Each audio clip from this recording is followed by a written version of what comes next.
বন্ধুরা, আমি প্রতিদিনই মিঠি চড়া গল্পের পাশাপাশি আমি আমার ডেইলি লাইফস্টাইল ব্লগ শেয়ার করি। প্লিজ আমার ভিডিওগুলো দেখে আমার পাশে থাকবে।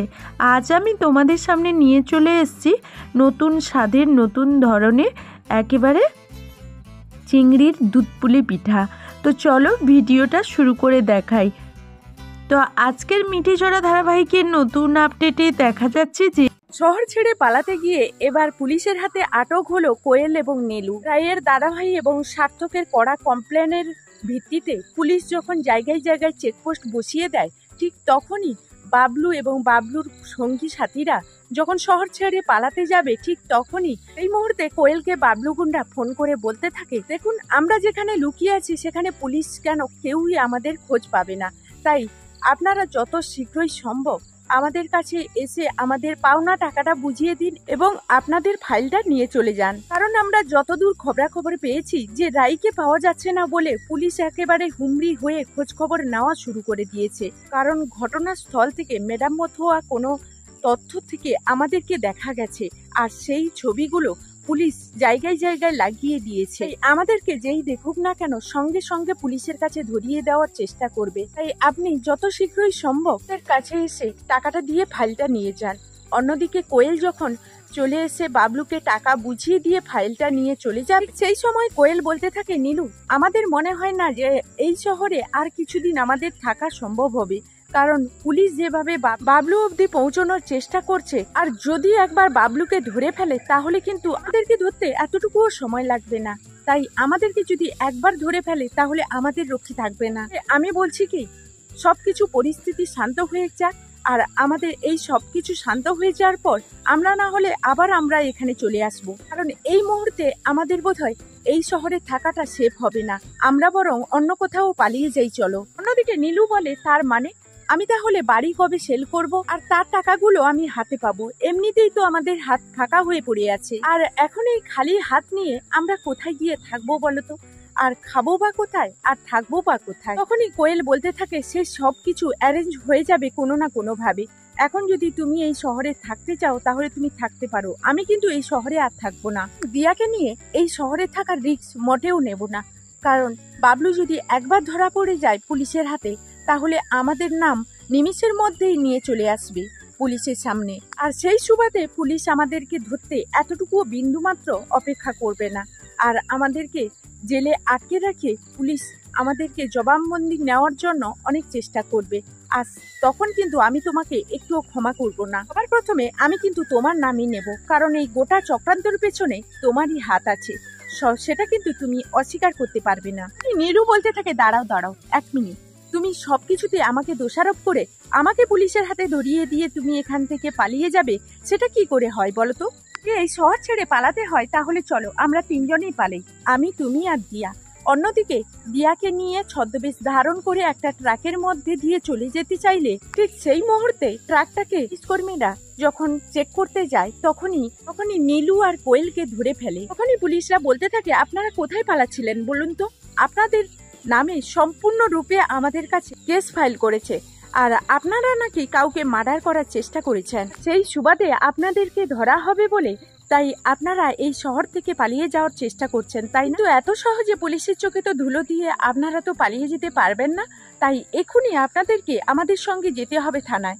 অন্যদিকে নীলু বলতে থাকে, আরে আপনাদের কাছে আমাদের এগেনস্টে কি প্রমাণ আছে বলুন, যাতে আপনারা আমাদেরকে অ্যারেস্ট করবেন? তো বন্ধুরা, এই ছিল মিঠি চড়া ধারাবাহিকের নতুন আপডেট।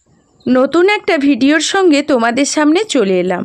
আজকের আমি সম্পূর্ণ একেবারে আলাদা ধরনের চিংড়ির দুধপুলি পিঠে বানিয়ে তোমাদের সামনে দেখাবো।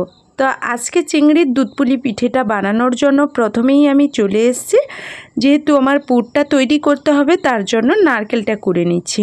তো আমি এখানে একটা নারকেল ফাটিয়ে নিয়েছি, আর নারকেলটা এখন কুড়ে নেব।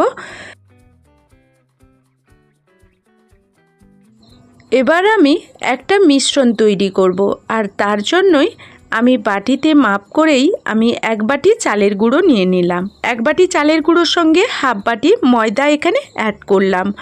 এই বাটি মাপ করেই উপকরণগুলো নিলে খুব ভালো হয়। এখন স্বাদ মতো লবণ দিয়ে দিলাম, অল্প এক চিমটি লবণ দিয়ে দিয়েছি। আর এখন সবগুলো মিশ্রণ একসঙ্গে হাত দিয়ে মাখিয়ে আমি কিন্তু গরম জল এখানে নিয়ে নিচ্ছি। তো সেই বাটিতে মাপ করেই আমি 1 বাটি জল নিয়েছি, আর অল্প অল্প জল দিয়ে আমি একটা সুন্দর মসৃণ ডো তৈরি করে নেব। আর এখন আমি ডোটা খুব ভালোভাবে মাখিয়ে নিয়েছি, একেবারে শক্ত হয়নি আবার একেবারে কিন্তু নরমও হয়নি। এখন সরিয়ে রেখে দিলাম। অন্য সাইডে একটা পুর তৈরি করব। তার জন্য যেই নারকেলটা কুড়ে নিয়েছি সেই নারকেল থেকে কিছুটা নারকেল নিয়ে 2 চামচ মতো চিনি দিয়ে দিলাম, আর এখানে স্বাদটা বাড়ানোর জন্য 2 চামচ মতো গুঁড়ো দুধ দিয়ে দিলাম। গুঁড়ো দুধ দিলে এই পুরটা খেতে খুব ভালো লাগে, এই কারণে দিয়ে আমি এখন হাত দিয়ে খুব ভালোভাবে কিন্তু মাখিয়ে নিচ্ছি। এটা আমার খুব ভালোভাবে মাখানো হয়ে গেছে, আর কোনো ঝামেলা ছাড়াই কিন্তু মাখিয়ে নিয়েছি। এখন এক সাইডে সরিয়ে রেখে আমি যে মিশ্রণটা তৈরি করে রেখেছি ময়দা আর চালের গুঁড়ো দিয়ে, সেই মিশ্রণটাকে আরও একটু হাত দিয়ে আমি খুব ভালোভাবে মুঠে নিলাম।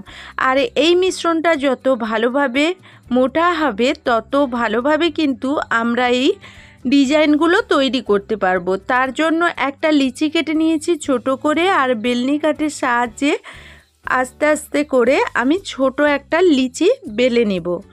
তো আমি এরকম লম্বা করে একটা শেপ দেব। এই রকম লম্বা শেপ দিলে তবে চিংড়ি মাছের শেপটা আসবে। আর এই রকম একটা চামচ নিয়েছি। তো কি বন্ধুরা, তোমাদের কি মনে হচ্ছে প্রথমেই দেখে যে এগুলো নিশ্চয়ই ছাঁচ দিয়ে তৈরি, কিংবা এটা অনেক বেশি ঝামেলা? কিচ্ছু নয়, কোনো ঝামেলা নেই। একটা চামচ দিয়েই কিন্তু আমরা একটা একটা করে চিংড়ি মাছ তৈরি করে নিতে পারবো। চামচ দিয়ে যেই সাইজটা ডিজাইন করেছিলাম তার অপোজিটে আমি কিন্তু পুর ভরে দিয়েছি। পুরটা অল্প দিতে হবে। এখন দেখো এইটা লেস তৈরি করব আমি একটু, তার জন্য কিন্তু এরকম বাঁকিয়ে নিয়ে, চিংড়ি মাছের লেসটা একটু বাঁকা টাইপের থাকে, তো বাঁকিয়ে নিয়েছি। আর এখন দেখো চামচ বা ছুরি দিয়ে কিন্তু তোমরা এই কাজটা করতে পারো। আমি কিন্তু চামচ দিয়ে এরকম করে কেটে নিলাম। তো কেটে আমি লেসটাকে তৈরি করে নেব খুব ভালো করে। এখন দেখো ছুরির সাহায্যে আমি কীরকম চিংড়ি মাছের পাগুলো তৈরি করে নিচ্ছি, ছুরি দিয়ে অল্প অল্প করে কেটে। তো একটু আমি বাঁকিয়ে দিচ্ছি এইভাবে। তো খুব সহজে এটা তৈরি করা যায়। দেখলে কিন্তু মনে হয় যেন অনেকটাই ভীষণ কষ্টের ব্যাপার, অনেকটা সময়ের ব্যাপার, সেসব কিছু নয়। এখন চিংড়ি মাছগুলো হাত দিয়ে আমি মাথার সাইডে যে চুলগুলো থাকে না, দাঁড়াগুলো থাকে ওদের, সেইগুলো একটু বড় হয়, সেইগুলো একটু বড় করে নিচ্ছি। এখানে বলে বোঝানোর মতো কিচ্ছু নেই, তোমরা কিন্তু একটু খেয়াল করলেই কিন্তু যে কেউ নিমেষের মধ্যে বানাতে পারবে এই চিংড়ি মাছের পিঠেগুলো। এইভাবে দেখো আমি কিন্তু মুখের দিকটা আরও একটু ডিজাইন করে দিচ্ছি, যেরকম ঠিক চিংড়ি মাছ থাকে সেই রকম। আর এরকম একটা গোলমরিচ নিয়ে নিয়েছি চোখটা তৈরি করার জন্য। তো এইরকম দেখো একটা কিন্তু আমার চিংড়ি মাছের পিঠে রেডি হয়ে গেছে। তো এখন আমি এক সাইডে সরিয়ে রেখে দেব। তো বন্ধুরা, আজকের আমার এই ভিডিওটা যদি ফেসবুক পেজ থেকে দেখো তাহলে আমার পুতুল ফ্যামিলির পেজটাকে একটা ফলো করে লাইক কমেন্ট করে আমার পাশে থাকার অনুরোধ রইল। এখন আমি সবগুলো চিংড়ি মাছের পিঠে রেডি করে নিয়েছি। খুব নিমেষেই আর সহজভাবেই কিন্তু তৈরি করা যায়। এইরকম একটা একটা করে আমি সবগুলো চিংড়ি মাছের পুলি পিঠে তৈরি করে নিয়েছি। আর এখন একটা এরকম ছিদ্রযুক্ত বাসন নিয়েছি, তাতে তেলটা ব্রাশ করে নিচ্ছি। তেলটা ব্রাশ করে নিলে তাহলে কি হয়, আমাদের পিঠেগুলো তৈরি হয়ে যাওয়ার পর কিন্তু বাসনের মধ্যে লেগে যাবে না, কিংবা তোলার সময় ভেঙে যাবে না। এই কারণে তেলটা অবশ্যই ব্রাশ করে নিতে হবে। এখন চিংড়ি মাছের সবগুলো পিঠেই আমি বানিয়ে নিয়েছি। আর এখন এগুলোকে খুলিতে জল বসিয়ে দিয়েছি, ওগুলো ফুটতে শুরু করেছে জলটা, আর ওর মধ্যেই বসিয়ে সেদ্ধ করে নেব। চিংড়ি মাছের পুলি পিঠের বাসনটা আমি বসিয়ে দিয়ে অলরেডি এর উপরে একটা ঢাকনা দিয়ে দেব। ঢাকনাটা দিয়ে দিলে খুব ভালোভাবে কিন্তু এই চিংড়ি মাছের পিঠেগুলো সিদ্ধ হয়ে যাবে এই গরম জলের ভাপের মধ্যে। উল্টো দিকে আমি একটা কড়াই বসিয়ে দিয়েছি, কড়াইটার মধ্যে দিয়ে দিচ্ছি পরিমাণ মতো জল। তো আমি এখানে কাপ মেপে জল দিচ্ছি, 1 কাপ আর আর 1 কাপের 4 ভাগে 3 ভাগ দিয়েছি। তো 3 ভাগের জলের সঙ্গে এখন উষ্ণ গরম জল হয়ে গেছে, তার মধ্যে দিয়ে দিচ্ছি 2 চামচ দুধ। তো এখানে আমি 2 থেকে 3 চামচ দুধ নিয়ে নিচ্ছি। আর দুধটাকে এখানে দিয়ে খুব ভালোভাবে কিন্তু হাত দিয়ে আমি মেখে নিচ্ছি। এখন আমি এর মধ্যে কিছুটা চিনি অ্যাড করব। চিনিটা দিলে তাহলে টেস্টটা খুব ভালো আসে। এই চিংড়ি মাছের দুধ পুলি পিঠের স্বাদটা আরও বাড়ানোর জন্য এখানে আমি 2টো এলাচ ফাটিয়ে দিয়ে দিচ্ছি। মুখটা ফাটিয়ে দিয়ে দিলে কি হয়, তাহলে কিন্তু এর ফ্লেভারটা সুন্দর আসে। তো এখন একটু ফুটতে দেব, আর ফুটে একটু দুধটাকে গাঢ় করে নেব। তারপর আমি পিঠেগুলো দেব।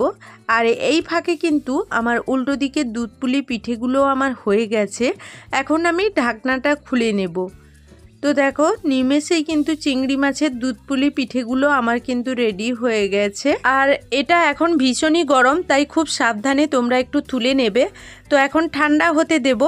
আর এইগুলো দেখো আমি বলেছিলাম না, খুব সহজে কিন্তু বাসন থেকে তুলে আসবে, ছেড়ে আসবে। আর পিঠেগুলো সুন্দরভাবে বেক হয়েছে। এখন আমি একটা একটা করে তোমাদেরকে দেখিয়ে দিলাম। আর এরপর দুধটা যে ফুটতে শুরু করেছিল ওখানে আমি অ্যাড করলাম। দুধটা আমার ফুটিয়ে ফুটিয়ে অনেকটা গাঢ়ও হয়ে গেছে। তো এইভাবে খুব সহজে কিন্তু যে কেউ বাড়িতেই দুধ পুলি পিঠের বানিয়ে নিতে পারবে। শুধু দুধ পুলি নয়, চিংড়ি মাছের দুধ পুলি পিঠে। তো পিঠেগুলো আমি 5 মিনিট মতো দুধে ভালো করে ফুটিয়ে নিয়েছি। এখন একটা জায়গায় সার্ভ করে দেখাচ্ছি। আমার এই ভিডিওটা যদি বন্ধুরা তোমাদের কোনো অংশে ভালো লেগে থাকে তাহলে সুন্দর একটা কমেন্টের অপেক্ষায় রইব। তোমাদের এই নিত্য নতুন কমেন্টগুলো আমার ভিডিও বানানোর জন্য উৎসাহ দেয়। এই চিংড়ি মাছের দুর্দান্ত স্বাদের দুধ পুলি পিঠেগুলো খেতেও যেমন সুন্দর, দেখতেও তেমন সুন্দর। তো দুধ পুলি পিঠেগুলো বানানো আমার কমপ্লিট হয়ে গেছে। তো বন্ধুরা আজকের মতো এই ভিডিও থেকে বিদায় নেব। ফিরে আসবো নতুন কোনো ভিডিও নিয়ে। ততক্ষণ সবাই সবার পরিবারকে নিয়ে সুস্থ থাকো, সুরক্ষিত থাকো। এখনকার মতো এই ভিডিও থেকে বিদায় নিচ্ছি। টাটা।